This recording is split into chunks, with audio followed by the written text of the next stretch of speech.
ओम श्रीमन्नारायणाय नमः। श्री विष्णु पुराण द्वितीय अंश 11वां अध्याय सूर्य शक्ति एवं वैष्णवी शक्ति का वर्णन। श्री मैत्रेय जी बोले कि यते तद भगवानाह गणः सप्तविधो रवे मंडले हिमता पादे कारणं तन्मया श्रुतम्।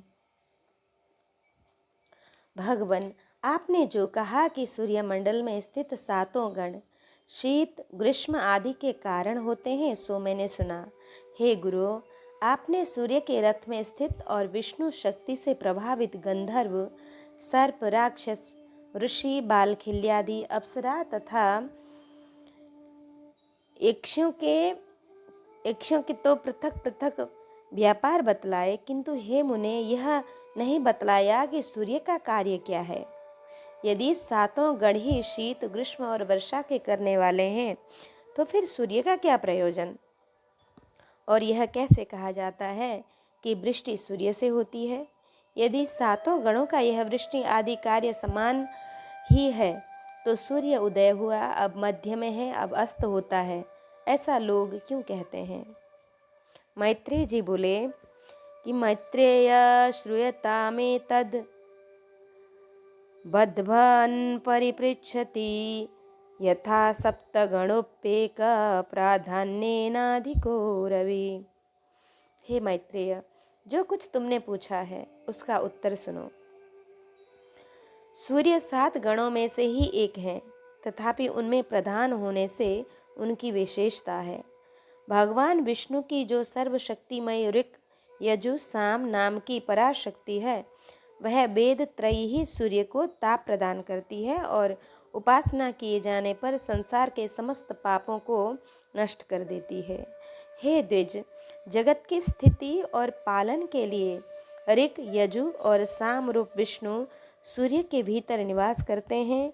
प्रत्येक मास में जो जो सूर्य होता है, उसी उसी में वह वेद त्रयी रूपिणी विष्णु की पराशक्ति निवास करती है। पूर्वाह्न में ऋक्, मध्याह्न में बृहद्रथंत्रादि यजु तथा सायंकाल में साम श्रुतियां सूर्य की स्तुति करती हैं। और यह ऋक् यजु साम स्वरूपिणी वेद त्रयी भगवान विष्णु का ही अंग है। यह विष्णु शक्ति सर्वदा आदित्य में रहती है। यह त्रयीमयी वैष्णवी शक्ति केवल सूर्यहीन अधिष्ठात्री हो सो नहीं, बल्कि ब्रह्मा, विष्णु और महादेव भी त्रयीमय ही है। सर्ग के आदि में ब्रह्मा ऋग्मय है, उसी की स्थिति के समान विष्णु यजुर्मय है तथा अंत काल में रुद्र साममय है। इसलिए सामगान की ध्वनि पवित्र मानी गई है। इस प्रकार वह त्रयीमयी सात्विक की वैष्णवी शक्ति अपने सप्त गणों में स्थित आदित्यों में ही अतिशय रूप से अवस्थित होती है।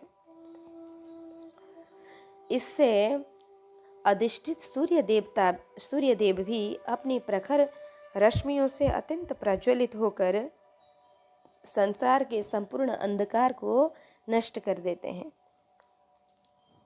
उन सूर्यदेव की मुनिगण स्तुति करते हैं, गंधर्वगण उनके सम्मुख यशोगान करते हैं, अप्सराएं नृत्य करती हुई चलती हैं, राक्षस रथ के पीछे ही रहते हैं, सर्पगण रथ का साज सजाते हैं और यक्ष घोड़ों की बागडोर संभालते हैं तथा बाल खिल्यादि रथ को अब सब ओर से घेरे रहते हैं। त्रयी शक्ति रूप भगवान विष्णु का न कभी उदय होता है और न अस्त, अर्थात वे स्थायी रूप से सदा ही विद्यमान रहते हैं। ये 7 प्रकार के गण तो उनसे पृथक हैं। स्तंभ में लगे हुए दर्पण के निकट जो कोई जाता है, उसी को अपनी छाया दिखाई देने लगती है। हे द्विज, इसी प्रकार वह वैष्णवी शक्ति सूर्य के रथ से कभी चलायमान नहीं होती है और प्रत्येक मास में पृथक पृथक सूर्य के परिवर्तित होकर उसमें स्थित होने पर वह उसकी अधिष्ठात्री होती है। हे द्विज, दिन और रात्रि के कारण स्वरूप भगवान सूर्य पितृगण, देवगण और मनुष्य आदि को सदा तृप्त करते घूमते रहते हैं। सूर्य की जो सुषुम्ना नाम की किरण है, उसी से शुक्ल पक्ष में चंद्रमा का पोषण होता है और फिर कृष्ण पक्ष में उस अमृतमय चंद्रमा की एक एक कला का देवगण निरंतर पान करते हैं। हे द्विज, श्री कृष्ण पक्ष के क्षय होने पर चतुर्दशी के अनंतर 2 कलायुक्त चंद्रमा का पितृगण पान करते हैं। इस प्रकार सूर्य द्वारा पितृगण का तर्पण होता है। सूर्य अपनी किरणों से पृथ्वी से जितना जल खींचता है, उस सब को प्राणियों की पुष्टि और अन्न की वृद्धि के लिए बरसा देता है।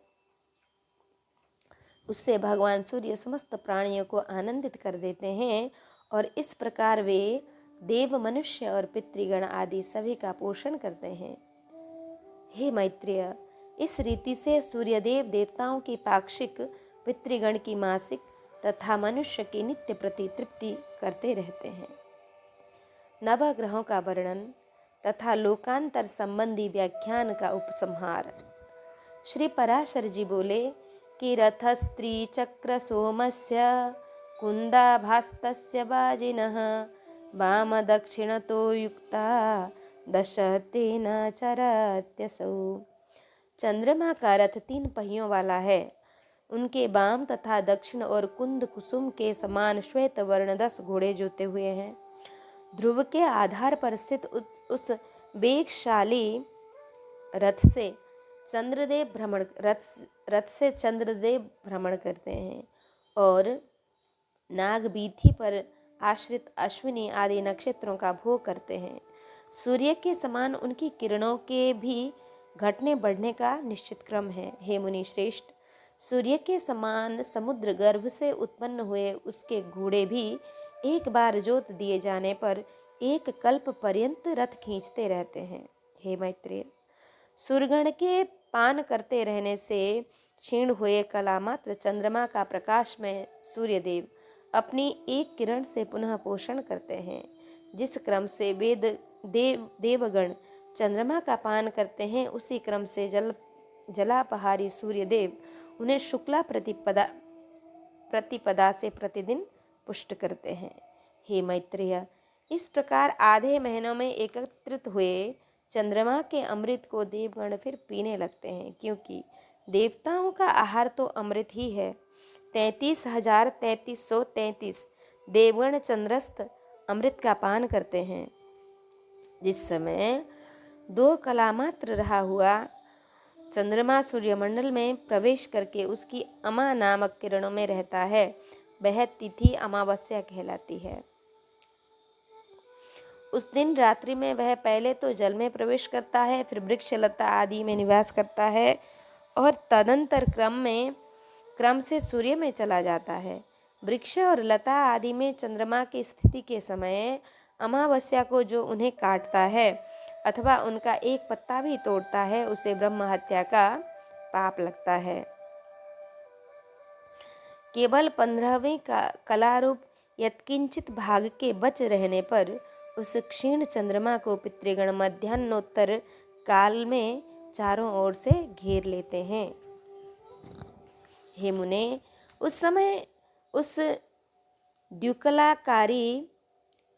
द्विकलाकार चंद्रमा की बची हुई अमृतमयी एक कला का वे पितृगण पान करते हैं और अमावस्या के दिन चंद्र रश्मि से निकले हुए उस सुधामृत का पान करके अत्यंत तृप्त हुए सौम्य बर्हिषद और अग्निश्वात्ता 3 प्रकार के पितृगण 1 मास पर्यंत संतुष्ट रहते हैं। इस प्रकार चंद्रदेव शुक्ल पक्ष में देवताओं की और कृष्ण पक्ष में पितृगण की पुष्टि करते हैं तथा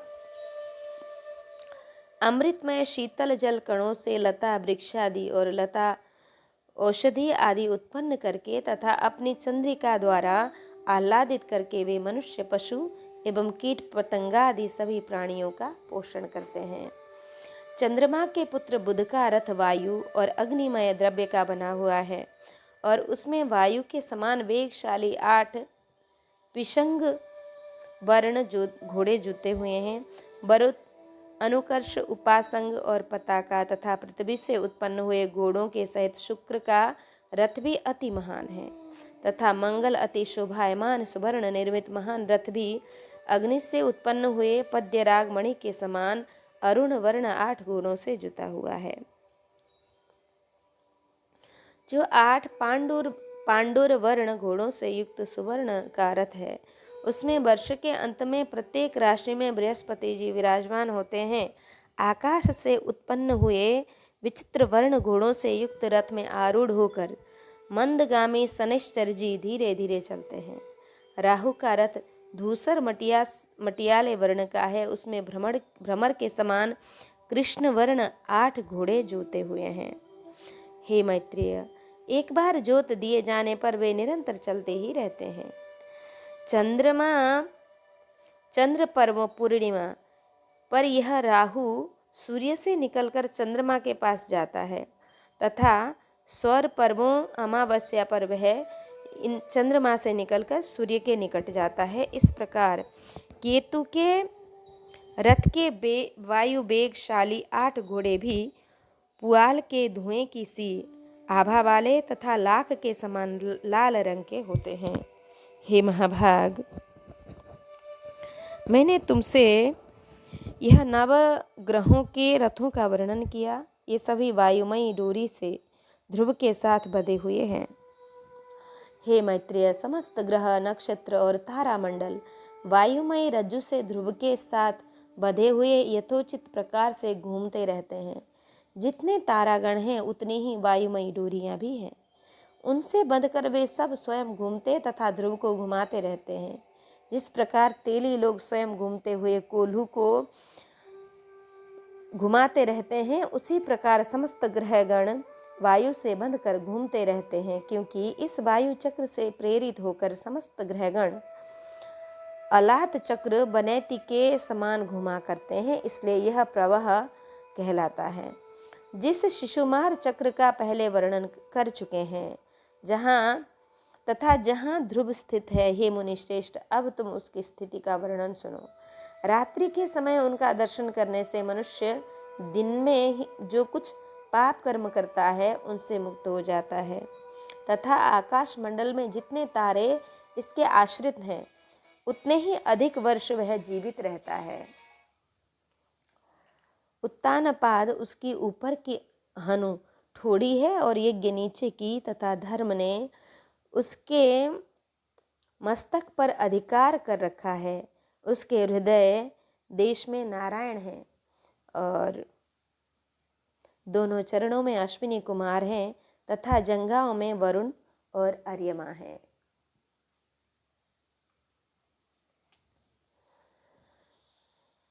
संवत्सर उसका शिश्न है। मित्र ने उसके अपान देश को आश्रित कर रखा है तथा अग्नि, महेंद्र, कश्यप और ध्रुव पुच्छ भाग में स्थित हैं। पुच्छ भाग में स्थित है। शिशुमार के पुच्छ भाग में स्थित हो ये अग्नि आदि 4 तारे कभी अस्त नहीं होते। इस प्रकार मैंने तुमसे पृथ्वी, ग्रहगण, द्वीप, समुद्र, पर्वत, वर्ष और नदियों का तथा जो जो उनमें बसते हैं उन सभी के स्वरूप का वर्णन कर दिया। अब इसे संपेक्ष में फिर सुनो। हे पिप्र, भगवान विष्णु का जो मूर्त रूप जल है उसमें पर्वत और समुद्र आदि के सहित कमल के समान आकार वाली पृथ्वी उत्पन्न हुई। हे विप्रवर्य, तारागण, त्रिभुवन, वन, पर्वत, दिशाएं, नदियां और समुद्र सभी महान विष्णु ही हैं तथा और जो कुछ है अथवा नहीं है वह सब एकमात्र वे ही हैं। क्योंकि भगवान विष्णु ज्ञान रूप हैं इसलिए वे सर्वमय हैं, परिच्छिन्न पदार्थकार नहीं है।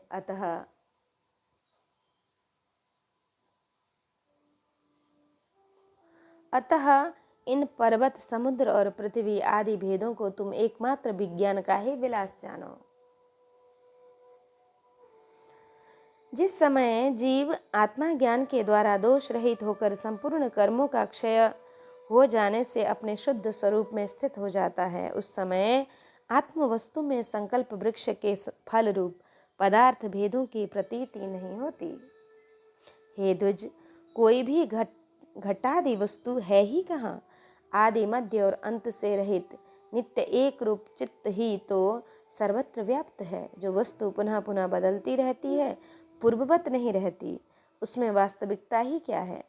देखो, मृत्तिका ही घट रूप हो जाती है और फिर वही घट से कपाल, कपाल से चूर्ण रज और रज से अनुरूप हो जाती है। तो फिर बताओ, अपने कर्मों के वशीभूत हुए मनुष्य आत्मस्वरूप को भूलकर इसमें कौन सी सत्य वस्तु देखते हैं। अतः हे द्विज, विज्ञान से अतिरिक्त कभी कहीं कोई पदार्थ आदि नहीं है।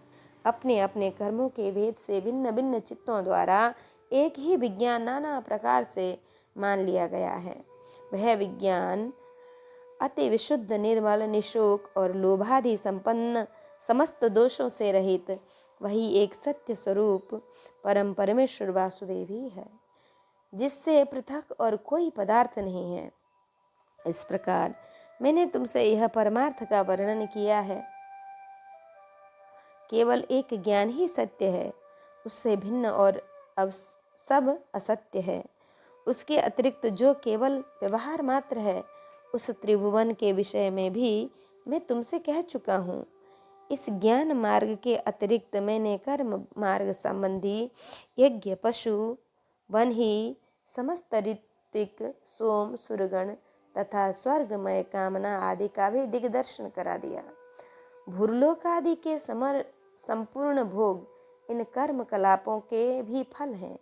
यह जो मैंने तुमसे त्रिभुवनगत लोकों का वर्णन किया है, इन्हीं में जीव कर्म वश घुमा करता है। ऐसा जानकर इससे विरक्त हो मनुष्य को वही करना चाहिए जिससे ध्रुव, अचल एवं सदा एक रूप भगवान वासुदेव में ही लीन हो जाए। भरत चरित्र। श्री मैत्रेय जी बोले कि भगवान सम्यगाख्यातं यत्पृष्टोऽसि मया किल समुद्रादिसरिता संस्थान ग्रह संस्थिति भूसमुद्रादिसरितां संस्थानं ग्रह संस्थितिः। मैत्रेय बोले, हे भगवान, मैंने पृथ्वी, समुद्र, नदियों और ग्रहगण की स्थिति आदि के विषय में जो कुछ पूछा था, सो सब आपने वर्णन कर दिया। उसके साथ ही आपने यह भी बतला दिया कि किस प्रकार यह समस्त त्रिलोकी भगवान विष्णु के ही आश्रित है और कैसे परमार्थ स्वरूप ज्ञान ही सब में प्रधान है। किंतु भगवान, आपने पहले जिसकी चर्चा की थी, वह राजा भरत का चरित्र मैं सुनना चाहता हूँ। कृपा करके कहिए। कहते हैं, वे राजा भरत निरंतर योग युक्त होकर भगवान वासुदेव में चित्त लगाए शालग्राम क्षेत्र में रहा करते थे। इस प्रकार पुण्य देश के प्रभाव और हरे चिंतन से भी उनकी मुक्ति क्यों नहीं हुई, जिससे उन्हें फिर ब्राह्मण का जन्म लेना पड़ा। हे मुनि श्रेष्ठ, ब्राह्मण होकर भी उन महात्मा भरत जी ने फिर जो कुछ किया, वह सब आप कृपा करके मुझसे कहिए। श्री पराशर जी बोले कि शालग्रामे महाभागो भगवन्यस्तमानसः स उवास चिरं कालं मैत्रेय पृथ्वीपतिः। हे मैत्रेय, वे महाभाग पृथ्वीपति भरत जी भगवान में चित्त लगाए चीर काल तक शालग्राम क्षेत्र में रहे। गुणवानों में श्रेष्ठ उन भरत जी ने अहिंसा आदि संपूर्ण गुण और मन के संयम में परम उत्कर्ष लाभ किया। हे यज्ञेश, हे अच्युत, हे गोविंद, हे माधव, हे अनंत, हे केशव, हे कृष्ण, हे विष्णु, हे ऋषिकेश, हे वासुदेव, आपको नमस्कार है। इस प्रकार राजा भरत निरंतर केवल भगवान नामों का ही उच्चारण किया करते थे। हे मैत्रेय, वे स्वप्न में भी इस पद के अतिरिक्त और कुछ नहीं कहते थे और न कभी इसके अर्थ के अतिरिक्त और कुछ चिंतन ही करते थे। वे निसंग, योग युक्त और तपस्वी राजा भगवान की पूजा के लिए केवल समिधा, पुष्प और कुशा का ही संचय करते थे। इसके अतिरिक्त वे और कोई कर्म नहीं करते थे। एक दिन वे स्नान के लिए नदी पर गए और वहां स्नान करने के अनंतर उन्होंने स्नानोत्तर क्रियाएं की। हे ब्राह्मण, इतने में ही उस नदी तीर पर एक आसन्न प्रसवा शीघ्र ही बच्चा जनने वाली प्यासी हरिणी वन में से जल पीने के लिए आई और उस समय वह प्रायः जल पी चुकी थी। वहां सब प्राणियों को भयभीत कर देने वाली सिंह की गंभीर गर्जना सुनाई पड़ी। तब वह अत्यंत भयभीत हो अकस्मात उछल कर नदी के तट पर चली गई। अतः अत्यंत उच्च स्थान पर चढ़ने के कारण उसका गर्भ नदी में गिर गया। नदी की तरंग मालाओं में पकड़कर बहते हुए उस गर्भभ्रष्ट मृग बालक को राजा भरत ने पकड़ लिया। हे मैत्रेय, गर्भपात के दोष से तथा वहाँ बहुत ऊंचे उछलने के कारण वह हरिणी भी पछाड़ खाकर गिर पड़ी और मर गई। उस हरिणी को मरी हुई देख तपस्वी भरत उसके बच्चे को अपने आश्रम पर ले आए। हे मुने, फिर राजा भरत उस मृग छोने का नित्य प्रतिपालन पोषण करने लगे और वह भी उनमें पोषित होकर दिन दिन बढ़ने लगा। वह बच्चा कभी तो वह उस आश्रम के आसपास भी घास चरता रहता और कभी वन में दूर तक जाकर फिर सिंह के भय से लौट आता।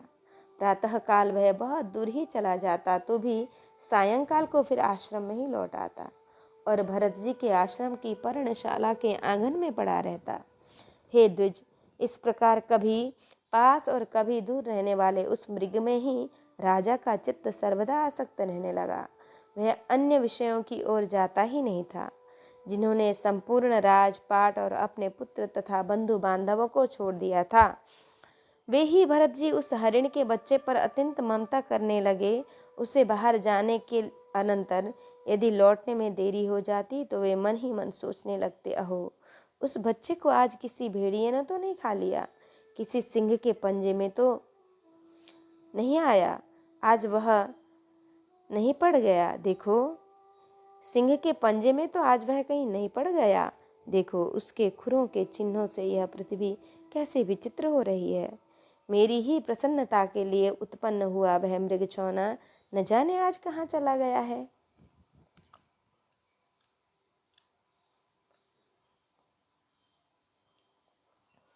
क्या वह वन से कुशल पूर्वक लौटकर अपने सींगों से मेरी भुजा को खुजलाकर मुझे आनंदित करेगा। देखो, उसके नवजात दांतों से कटी हुई शिखा वाले ये कुश और काश सामाध्यायी शिखाहीन ब्रह्मचारियों के समान कैसे सुशोभित हो रही है। देर के गए हुए उस बच्चे के निमित्त भरत मुनि इस प्रकार चिंता करते रहते और जब वह उनके निकट आ जाता तो उसको प्रेम से उनका मुख खिल उठता, उसको देखकर प्रेम से उनका मुख कमल खिल उठता। इस प्रकार उसी में आसक्त चित्त रहने से राज्य, भोग, समृद्धि और स्वजनों को त्याग देने वाले भी राजा भरत की समाधि भंग हो गई। उस राजा का स्थिर चित्त उस मृग के चंचल होने पर चंचल हो जाता और दूर चले जाने पर दूर चला जाता।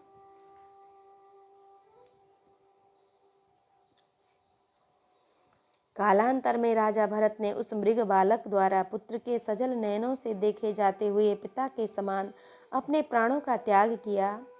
हे मैत्रेय, राजा भी प्राण छोड़ते समय स्नेहवश उस मृग को ही देखता रहा तथा उसी में तन्मय रहने से उसने और कुछ भी चिंतन नहीं किया।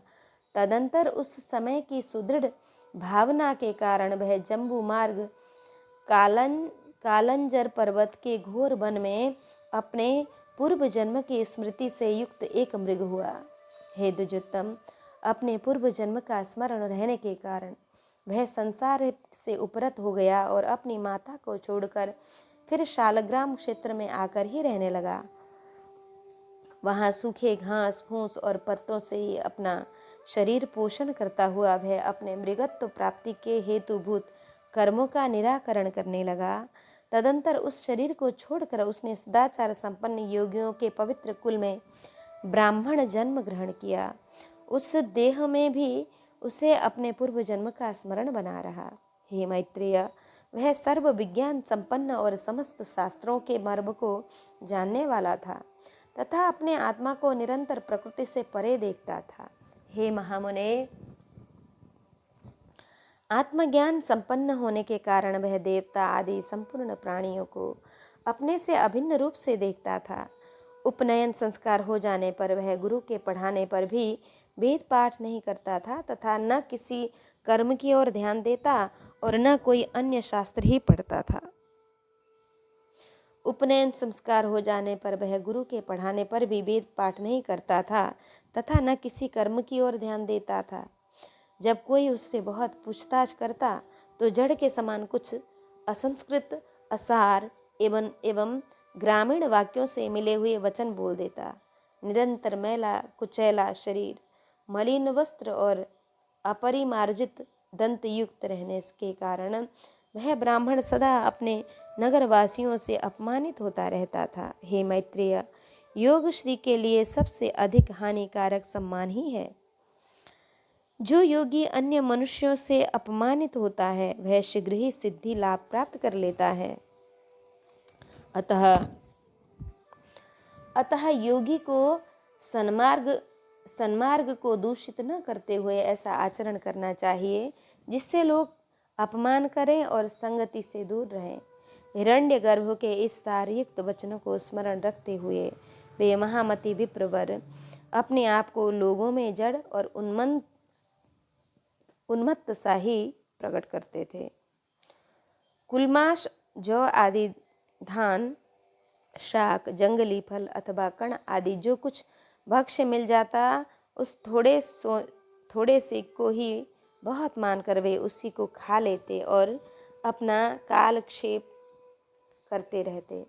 फिर पिता के शांत हो जाने पर उनके भाई बंधु उनका सड़े गले अन्न से पोषण करते हुए उनसे खेती बाड़ी का कार्य कराने लगे। वे बैल के समान पुष्ट शरीर वाले और कर्म के जड़वत निश्चेष्ट थे। अतः केवल आहार मात्र से ही वे सब लोगों के यंत्र बन जाते थे, अर्थात सभी लोग उन्हें आहार मात्र देकर अपना अपना काम निकाल लिया करते थे। उन्हें इस प्रकार संस्कार शून्य और ब्राह्मण वेश के विरुद्ध आचरण करने वाला देख रात्रि के समय पृषतराज के सेवकों ने बलि की विधि से सुसज्जित कर कालीन बलि पशु बनाया, किंतु इस प्रकार एक परम योगेश्वर को बलि के लिए उपस्थित देख महाकाली ने एक तीक्ष्ण खड्ग ले उस क्रूर कर्मा राज सेवक का गला काट डाला और अपने पार्षदों सहित उनका तीखा रुधिर पान किया। तदंतर एक दिन महात्मा सौवीर राज कहीं जा रहे थे। उस समय उनके बेगारियों ने समझा कि यह भी बेगार के ही योग्य है। राजा के सेवकों ने भी भस्म में छिपे हुए अग्नि के समान उस महात्मा का रंग ढंग देखकर उन्हें बेगार के योग्य समझा। हे द्विज, उन सौबीराज ने मोक्ष कर्म के ज्ञाता महामुनि कपिल से यह पूछने के लिए कि इस दुखमय संसार में मनुष्य का श्रेय किसमें है, शिबिका पर चढ़कर इक्षुमती नदी के किनारे उन महर्षि के आश्रम पर जाने का विचार किया। तब राज सेवकों के कहने से भरत मुनि भी उसकी पालकी को अन्य बेगारियों के बीच में लगकर वहन करने लगे।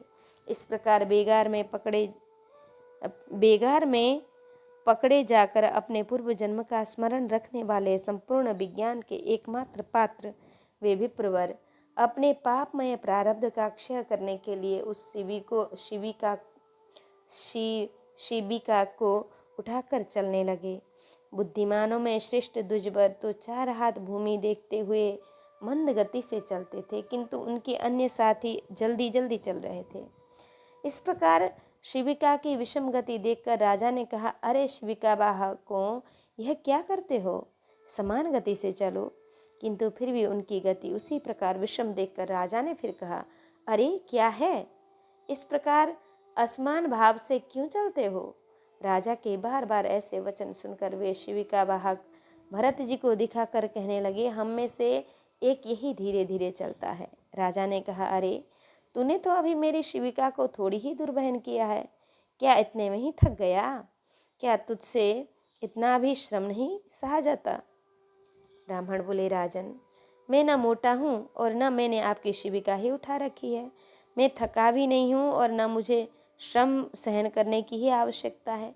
राजा बोले, अरे तू तो प्रत्यक्ष ही मोटा दिखाई दे रहा है। सब इस समय भी शिविका तेरे कंधे पर रखी हुई है और बोझा ढोने से देहधारियों को श्रम होता ही है। ब्राह्मण बोले,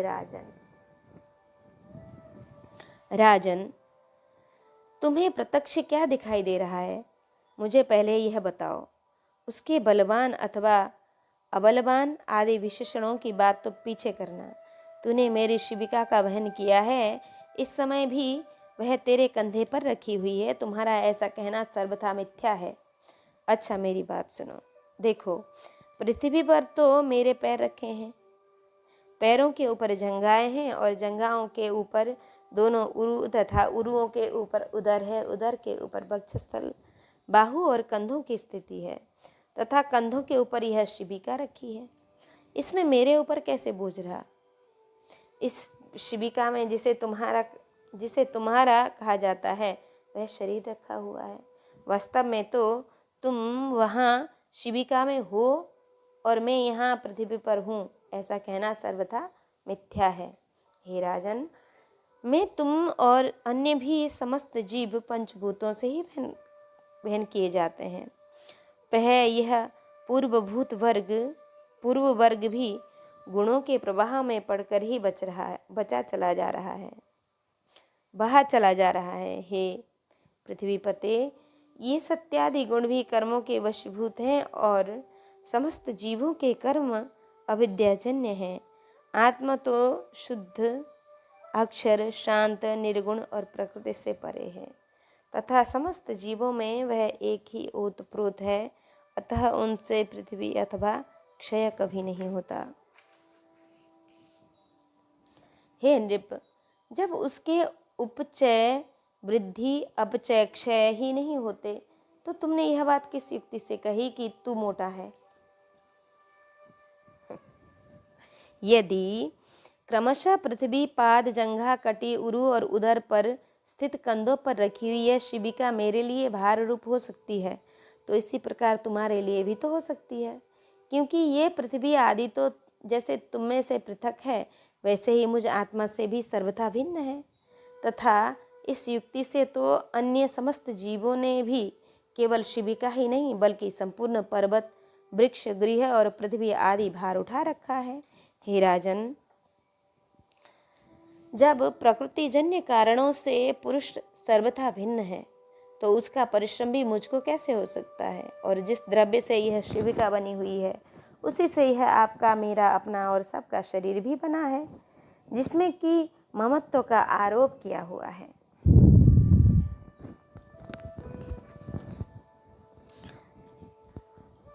पराशर जी बोले, ऐसा कह वे द्विजवर शिविका को धारण किए हुए मौन हो गए और राजा ने भी तुरंत पृथ्वी पर उतरकर उनके चरण पकड़ लिए और राजा बोले कि भो भो विसृज्य शिविकां प्रसादम कुरु मे द्विज, कथ्यताम को भवानत्र जालमरूपधरः स्थिति।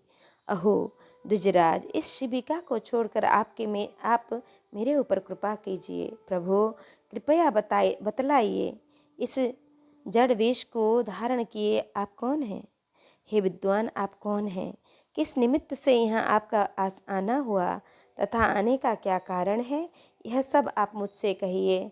मुझे आपके विषय में सुनने की बड़ी उत्कंठा हो रही है। ब्राह्मण बोले, श्रूयताम सो सह मित्ते तद्वक्तुं भूप न शक्यते, उपभोग निमित्तं च सर्वत्र गमन क्रिया। हे राजन सुनो, मैं अमुक हूँ, यह बात कही नहीं जा सकती, और तुमने जो मेरे यहाँ आने का कारण पूछा सो आना जाना आदि सभी क्रियाएं कर्म फल के उपभोग के लिए ही हुआ करती है। सुख दुख का भोग ही देह आदि की प्राप्ति कराने वाला है तथा धर्मजन्य सुख दुखों को भोगने के लिए ही जीव देहादि धारण करता है। हे भूपाल, समस्त जीवों की संपूर्ण अवस्थाओं के कारण ये धर्म और अधर्म ही हैं। फिर विशेष रूप से मेरे आगमन का कारण तुम क्यों पूछते हो? राजा बोला, अवश्य ही समस्त कार्यों में धर्म और अधर्म ही कारण है, और कर्म के उपभोग के लिए ही एक देह से दूसरे देह में जाना होता है। किंतु आपने जो कहा कि मैं कौन हूँ, यह नहीं बताया जा सकता। इस बात को सुनने की मुझे इच्छा हो रही है। हे ब्राह्मण, जो है अर्थात जो आत्मकर्ता भोक्ता रूप से प्रतीत होता हुआ सदा सत्ता रूप से वर्तमान है, वही मैं हूँ। ऐसा क्यों नहीं कहा जा सकता? हे द्विज, यह अहम शब्द तो आत्मा में किसी प्रकार के दोष का कारण नहीं होता। ब्राह्मण बोले, हे राजन, तुमने जो कहा कि अहम शब्द से आत्मा में कोई दोष नहीं आता, सो ठीक ही है, किंतु अनात्मा में ही आत्मा तत्व का ज्ञान करने वाला भ्रांति मूलक अहम शब्द ही दोष का कारण है। हे नृप, अहम शब्द का उच्चारण जिह्वा, दंत, ओष्ठ और तालुका से ही होती है, किंतु ये सब उस शब्द के उच्चारण के कारण है, अहम, मैं नहीं। तो क्या जिह्वादि कारणों के द्वारा यह वाणी ही स्वयं अपने को अहम कहती है? नहीं। अतः ऐसी स्थिति में तू मोटा है, ऐसा कहना भी उचित नहीं है। सिर तथा कर चरणादि रूप यह शरीर भी आत्मा रूप से, शरीर भी आत्मा से पृथक ही है। अतः हे राजन, इस अहम शब्द का मैं कहाँ प्रयोग करूं? तथा हे नृपश्रेष्ठ, यदि मुझसे भिन्न कोई और भी सजातीय आत्मा हो तो भी यह मैं हूँ और यह अन्य है, ऐसा कहा जा सकता था। किंतु जब समस्त शरीर में एक ही आत्मा विराजमान है, तब आप कौन है? मैं वह हूँ, ऐसा सब क्या? ये सब वाक्य निष्फल ही हैं। तू राजा है, यह शिविका है, ये सामने शिविका वाहक हैं, तथा ये सब तेरी प्रजा हैं। हे नृप, इनमें से कोई भी बात परमार्थतः सत्य नहीं है। हे राजन, वृक्ष से लकड़ी हुई और उससे तेरी वह शिविका बनी, तो बता इसे लकड़ी कहा जाए या वृक्ष? किंतु महाराज वृक्ष पर बैठे हैं, तो ऐसा कोई नहीं कहता और न कोई तुझे लकड़ी पर बैठा हुआ ही बताता है। सब लोग शिविका में बैठा हुआ ही कहते हैं। हे नृपश्रेष्ठ, रचना विशेष में स्थित लकड़ियों का समूह ही तो शिविका है। यदि वह उससे कोई भिन्न वस्तु है, तो काष्ठ को अलग करके उसे ढूंढो। इस प्रकार छत्र की शलाकों को अलग अलग रखकर छत्र का विचार करो कि यह कहाँ रहता है। यही न्याय तुमसे और मुझ में लागू होती है, अर्थात मेरे और तुम्हारे शरीर भी पंचभूत से अतिरिक्त और कोई वस्तु नहीं है। पुरुष, स्त्री, गौ, अज, बकरा, अश्व प्रयोग कर्म हेतु शरीर में ही जानना चाहिए। हे राजन, जीव तो न देवता, न मनुष्य, न पशु और न वृक्ष है। ये सब तो कर्मजन्य शरीरों की आकृतियां ही भेद है। लोक में धन, राजा, राजा के सैनिक तथा और जो भी वस्तुएं हैं, हे राजन, परमार्थ सत्य नहीं है, केवल कल्पना मात्र ही है। जिस वस्तु की परिणामादि के कारण होने वाली कोई संज्ञा कालांतर में भी नहीं होती, वही पदार्थ वस्तु है। हे राजन, ऐसी वस्तु प्रजा के लिए तू राजा है, पिता के लिए पुत्र है, शत्रु के लिए शत्रु है, पत्नी का पति है और पुत्र का पिता है। हे राजन, बाला मैं क्या कहूँ? तू बतला, मैं क्या बोलूँ? हे महामहिमते, तू कोई था, ये सिर आदि भी तेरे क्या हैं?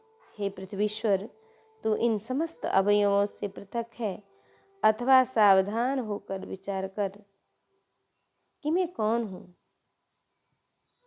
मैं राजा आत्मतत्व इस प्रकार व्यथित है, उसे सबसे पृथक करके ही बताया जा सकता है। तो फिर उसे मैं अहम शब्दों से कैसे बतला दूं? जड़ भरत और सौवीर नरेश का संवाद।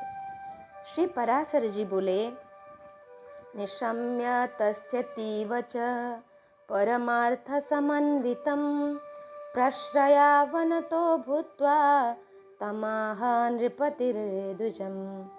उनके ये परमार्थमय वचन सुनकर राजा ने विनयावत होकर उन विप्र प्रवर से कहा कि राजा बोले, भगवान, आपने जो परमार्थमय वचन कहे हैं उन्हें सुनकर मेरी मनोवृत्तियां भ्रांत सी हो गईं। हे विप्र, आपने संपूर्ण जीवों में व्याप्त जिस असंग विज्ञान का दिग्दर्शन कराया है वह प्रकृति से परे ब्रह्म ही है। इसमें कोई मुझे संदेह नहीं है। परंतु आपने जो कहा कि मैं शिविका को वहन नहीं कर रहा हूँ, शिविका मेरे ऊपर नहीं है। जिसने इसे उठा रखा है वह शरीर मुझसे अत्यंत पृथक है। जीवों की प्रवृत्ति गुणों सत्व रजतम की प्रेरणा से होती है और गुण कर्मों से प्रेरित होकर प्रवृत्त होते हैं। इसमें मेरा कर्तृत्व कैसे माना जा सकता है? हे परमार्थज्ञ, यह बात मेरे कानों में पड़ते ही मेरा मन परमार्थ का जिज्ञासु होकर बड़ा उतावला हो रहा है।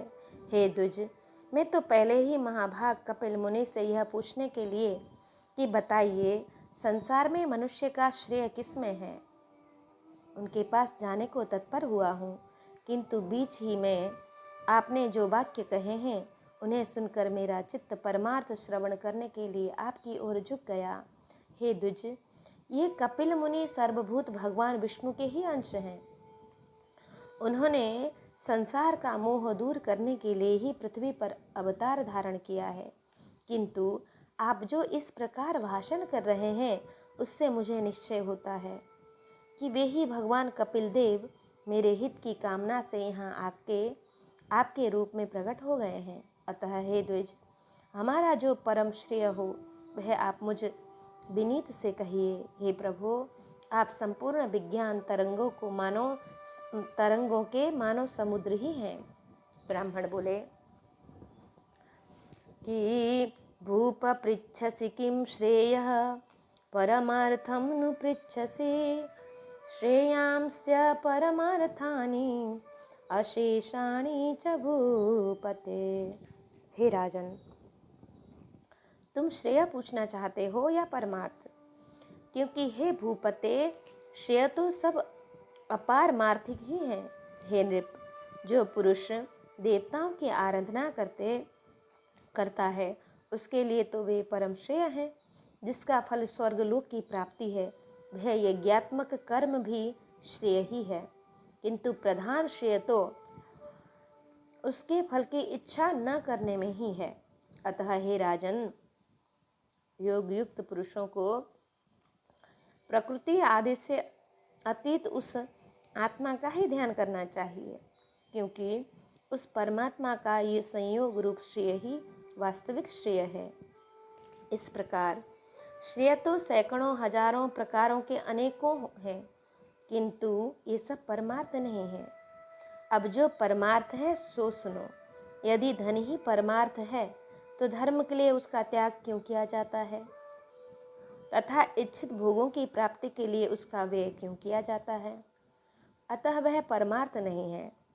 हे नरेश्वर, यदि पुत्र को परमार्थ कहा जाए तो वह तो अन्य अपने माता पिता का परमार्थ भूत है, तथा उसका पिता भी दूसरे का पुत्र होने के कारण उस अपने पिता का परमार्थ होगा।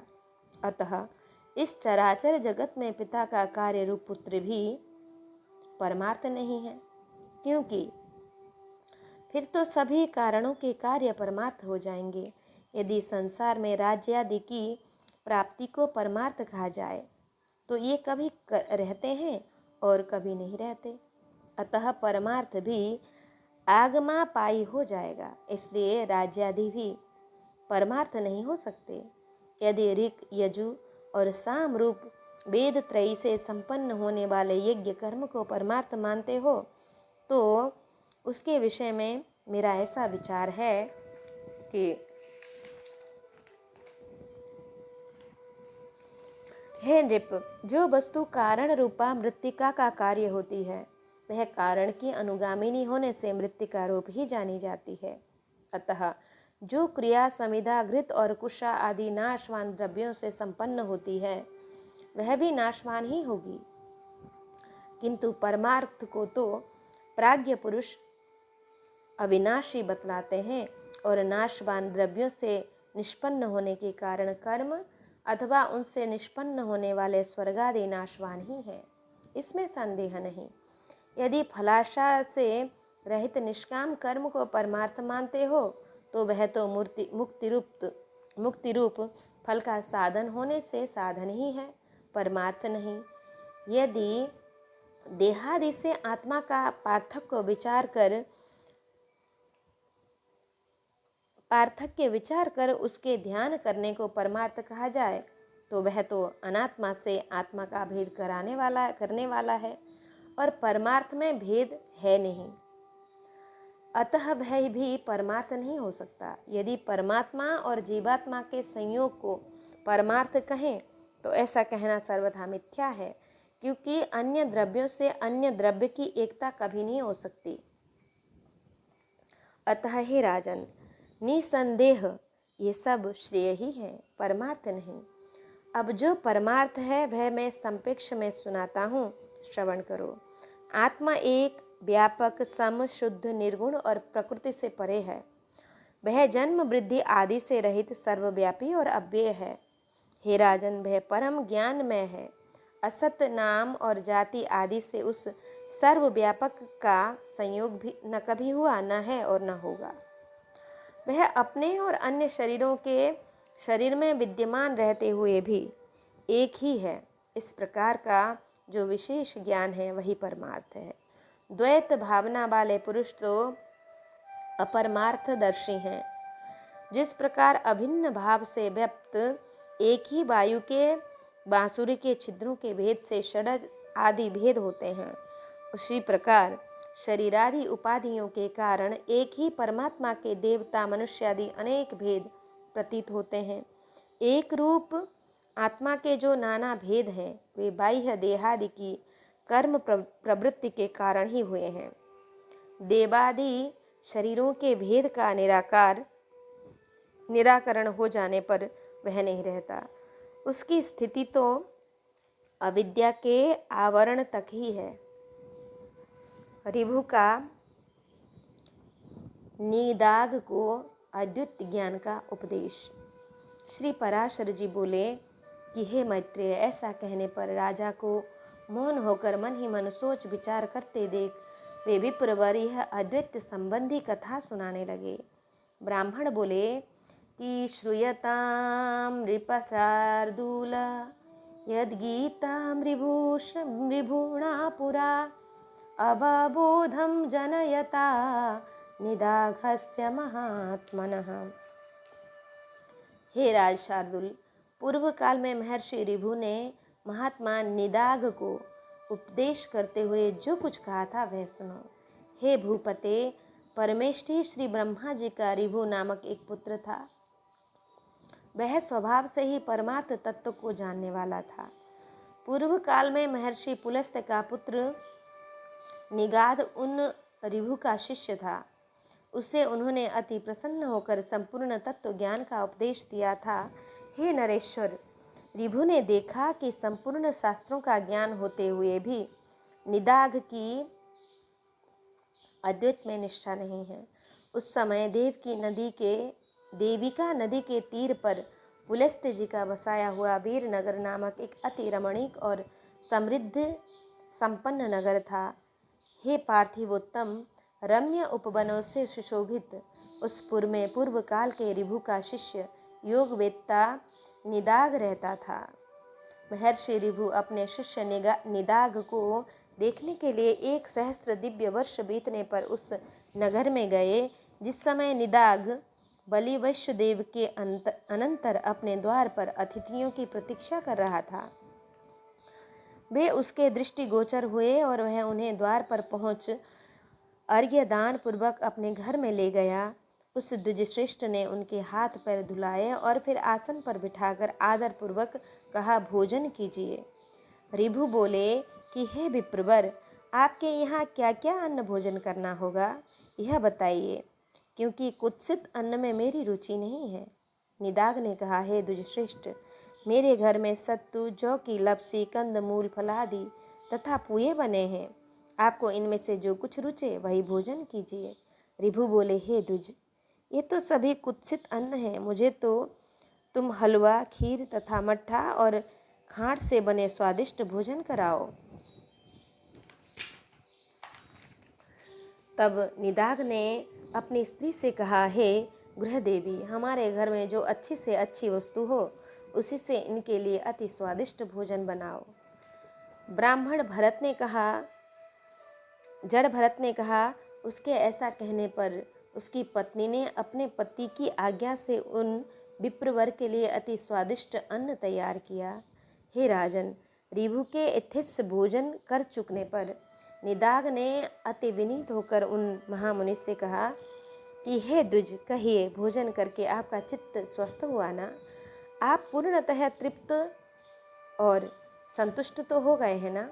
हे विप्रवर, कहिए, आप कहाँ रहने वाले हैं, कहाँ जाने की तैयारी में हैं और कहाँ से पधारे हैं? ऋभु बोले, हे ब्राह्मण, जिसको क्षुधा लगती है उसकी तृप्ति भी हुआ करती है। मुझको तो कभी क्षुधा ही नहीं लगी, फिर तृप्ति के विषय में तुम क्या पूछते हो? जठराग्नि के द्वारा पार्थिव ठोस धातुओं के क्षीण हो जाने से मनुष्य को क्षुधा की प्रतीति होती है और जल के क्षीण होने से तृषा का अनुभव होता है। हे द्विज, ये क्षुधा और तृषा तो देह के ही धर्म है, मेरे नहीं। अतः कभी क्षुधित न होने के कारण मैं तो सर्वदा तृप्त ही हूँ। स्वस्थता और तुष्टि ही स्वस्थता और तुष्टि भी मन में ही होते हैं, अतः ये मन ही के धर्म है।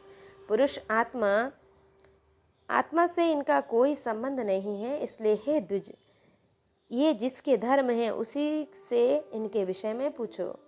और तुमने जो पूछा कि आप कहाँ रहने वाले हैं, कहाँ जा रहे हैं तथा कहाँ से आए हैं, सो इन तीनों के विषय में मेरा मत सुनो। आत्म सर्वगत है, क्योंकि यह आकाश के समान व्यापक है। अतः कहाँ से आए हो, कहाँ रहते हो और कहाँ जाओगे, यह कथन भी कैसे सार्थक हो सकता है? मैं तो न कहीं जाता हूँ, न आता हूँ, न ही किसी एक स्थान पर रहता हूँ। तू, मैं और अन्य पुरुष भी देहादि के कारण जैसे पृथक पृथक दिखाई देते हैं, वास्तव में वैसे नहीं है। वस्तुतः तू तू नहीं है, अन्य अन्य नहीं है और मैं नहीं हूँ। वास्तव में मधुर मधुर है भी नहीं। देखो, मैंने तुमसे जो मधुर अन्न की याचना की थी, उससे भी मैं यह देखना चाहता था कि तुम क्या कहते हो। हे द्विजश्रेष्ठ, भोजन कराने वाले के लिए स्वादु और अस्वादु भी क्या है? क्योंकि स्वादिष्ट पदार्थ ही जब समयांतर से अस्वादु हो जाता है तो वही उद्वेगजनक होने लगता है। इसी प्रकार कभी अरुचिकर पदार्थ रुचिकर हो जाते हैं और रुचिकर पदार्थों से मनुष्य को उद्वेग हो जाता है। ऐसा अन्न भला कौन सा है जो आदि, मध्य और अंत तीनों काल में रुचिकर ही हो?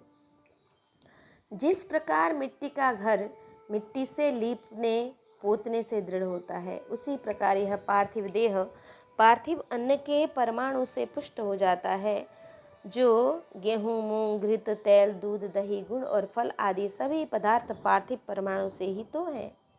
इनमें से किसको स्वादु कहें और किसको अस्वादु? अतः ऐसा जानकर तुम्हें इस स्वादु असाधु का विचार करने वाले चित्त को समदर्शी बनाना चाहिए, क्योंकि मोक्ष का एकमात्र उपाय समता ही है। ब्राह्मण बोले, हे राजन, उनके ऐसे परमार्थमय वचन सुनकर महाभाग निदाघ ने उन्हें प्रणाम करके कहा, प्रभु आप प्रसन्न होइए, कृपया बतलाइए, मेरे कल्याण की कामना से आए हुए आप कौन हैं? हे द्विज, आपके इन वचनों को सुनकर मेरा संपूर्ण मोह नष्ट हो गया है। ऋभु बोले, हे द्विज, मैं तेरा गुरु ऋभु हूँ।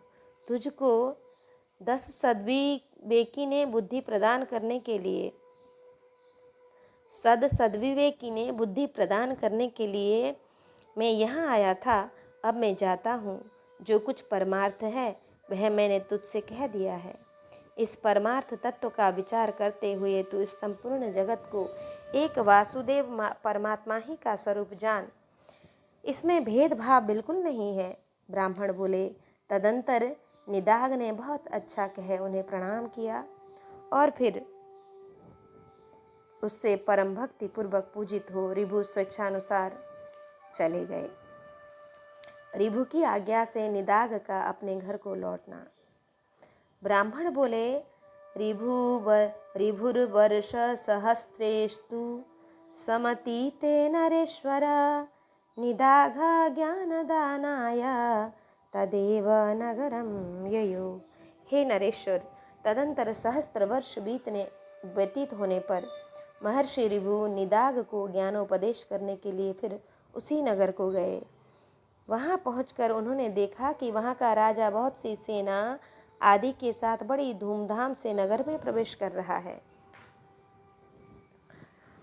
और वन से कुशा तथा समिधा लेकर आया हुआ महाभाग निदाघ जन समूह से हटकर भूखा प्यासा दूर खड़ा है। निदाघ को देखकर ऋभु उनके निकट गए और उनका अभिवादन करके बोले, हे द्विज, यहाँ एकांत में आप कैसे खड़े हैं?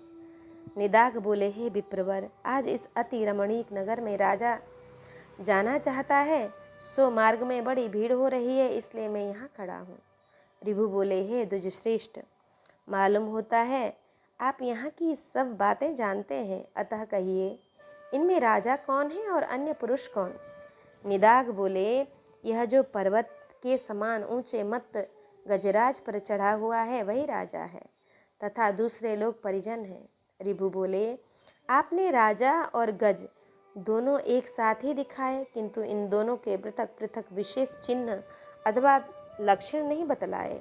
अतः हे महाभाग, इन दोनों में क्या क्या विशेषताएं हैं यह बतलाइए। मैं यह जानना चाहता हूँ कि इनमें कौन राजा है और कौन गज। निदाघ बोले, इनमें जो नीचा है वह गज है और उसके ऊपर राजा है। हे द्विज, इन दोनों का बाह्य वाहक संबंध है, इस बात को कौन नहीं जानता? ऋभु बोले, ठीक है, किंतु हे ब्राह्मण, मुझे इस प्रकार समझाइए जिससे मैं यह जान सकूं कि नीचे इस शब्द का वाच्य क्या है और ऊपर किसे कहते हैं। ब्राह्मण ने कहा। ऋभु के ऐसा कहने पर निदाघ ने अकस्मात उनके ऊपर चढ़कर कहा, सुनिए, आपने जो पूछा है वही बतलाता हूँ। इस समय राजा की भांति मैं तो ऊपर हूँ और गज की भांति आप नीचे हैं। हे ब्राह्मण, आपको समझाने के लिए ही मैंने यह दृष्टांत दिखलाया है। ऋभु बोले, हे द्विजश्रेष्ठ, यदि आप राजा के समान हैं और मैं गज के समान हूँ तो यह बतलाइए कि आप कौन हैं और मैं कौन हूँ। ब्राह्मण ने कहा। ऋभु के ऐसा कहने पर निदाघ ने तुरंत ही उनके दोनों चरण पकड़ लिए और कहा, निश्चय ही आप आचार्य चरण महर्षि ऋभु हैं। हमारे आचार्य जी के समान अद्वैत संस्कार युक्त चित्त और किसी का नहीं है। अतः मेरा विचार है कि आप हमारे गुरुजी ही आकर उपस्थित हुए हैं। ऋभु बोले, हे निदाघ, पहले तुमने सेवा शुश्रूषा करके मेरा बहुत आदर किया था, अतः तुम्हारे स्नेहवश मैं ऋभु नामक तुम्हारा गुरु ही तुमको उपदेश देने के लिए आया हूँ। ये महामते, समस्त पदार्थों में अद्वैत आत्मबुद्धि रखना यही परमार्थ का सार है जो मैंने तुम्हें संपेक्ष में उपदेश कर दिया। ब्राह्मण बोले, निदाघ से ऐसा कह परम विद्वान गुरुवर भगवान ऋभु चले गए और उनके उपदेश से निदाघ भी अद्वैत चिंतन में तत्पर हो गया और समस्त प्राणियों को अपने से अभिन्न देखने लगा। हे धर्मज्ञ, हे पृथ्वी पते, जिस प्रकार उस ब्राह्मण परायण ब्राह्मण ने परम मोक्ष पद प्राप्त किया, उसी प्रकार तू भी आत्मशत्रु और मित्रादि में समान भाव रखकर अपने को सर्वगत जानता हुआ मुक्ति लाभ कर। जिस प्रकार एक ही आकाश श्वेत नील आदि भेदों वाला दिखाई देता है, उसी प्रकार भ्रांत दृष्टियों को एक ही आत्मा पृथक पृथक दिखता है। इस संसार में जो कुछ है वह सब एक आत्मा ही है और वह अविनाशी है।